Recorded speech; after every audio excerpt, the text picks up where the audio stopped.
Programang ito ay rated SPG. Striktong patnubay at gabay ng magulang ang kailangan. Maaaring may masiselang tema, lengguwahe, karahasan, sexual, horror o droga na hindi angkop sa mga bata.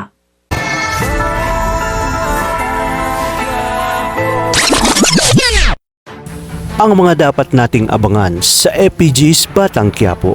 Matapos ipadukot ni Olga si David, ay tuluyan na nga nitong napapayag si David na gawin nito ang lahat-lahat ng kanyang pinag-uutos para mapatay si Tanggol at magpanggap na anak ni Ramon kapalit ang malaking halaga ng pera.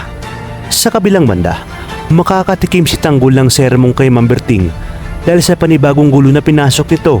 Dagdagan pa ng pagdadala nito kina Supremo at Lucius sa kanilang cafe na siya nga rin naka-enkwentro dati ni Ma'am Berting. Kaya naman dito sinabi ni Ma'am Berting na kaya hindi makaalis-alis si Tanggol sa kanyang sitwasyon dahil sa tigas ng ulo nito. Kinabukasan ay babalik si Tanggol sa Quiapo upang personal na makausap si Mokang. Ngunit sa kanyang pagdating sa bahay nila Mokang ay malalaman niyang lumipat na pala ito sa mas malaking club kasama si Chiki. Maiisipan niya namang dalawin ang kanyang lola Tinding at silipin ang sitwasyon sa kanilang bahay.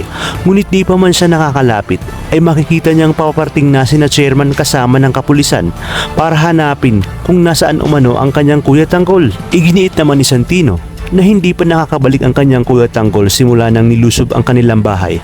Kung kaya't dito sinabi ni chairman na sa oras umanong makita niya ang kanyang kuya Tanggol ay agad ipagbigay alam sa kanya dahil mas malala ang kaso ni Tanggol ngayon na robbery with attempted homicide dahil siya nga ang itinuro ni Roda na gumawa ng karumal-dumal na pananaksak sa kanya at panloob sa kanyang bahay upang limasin ang kanyang mga alahas at pera. Sa kabilang banda, malalaman na ni Teban na gising na si Roda kung kaya't sasabihin niya sa kanyang tropa na absuelto na sila dahil si Tanggol umano ang itinuturing na sospek ng matanda.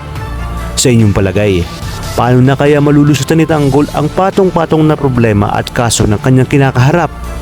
Kaya naman mga kapamilya, kapit lang dahil marami pa tayong dapat abangan dito lang sa bagong tinututukan ng sambayanan, ang FPG's Batang Quiapo.